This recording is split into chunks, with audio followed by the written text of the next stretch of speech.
اقرأ باسم ربك الذي خلق خلق الإنسان من علق اقرأ وربك الأكرم الذي علم بالقلم علم الإنسان ما لم يعلم كلا إن الإنسان ليطغى أن رآه استغنى إن إلى ربك الرجعى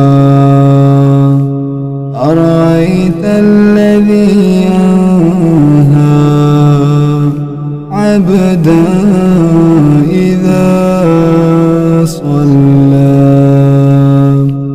أرأيت إن كان على الهدى أو أمر بالتقوى أرأيت إن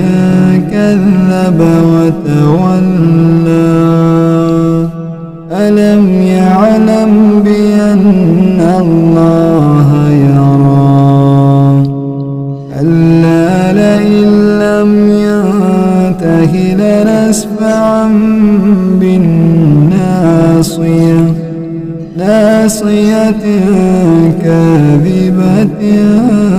خاطئة فليدع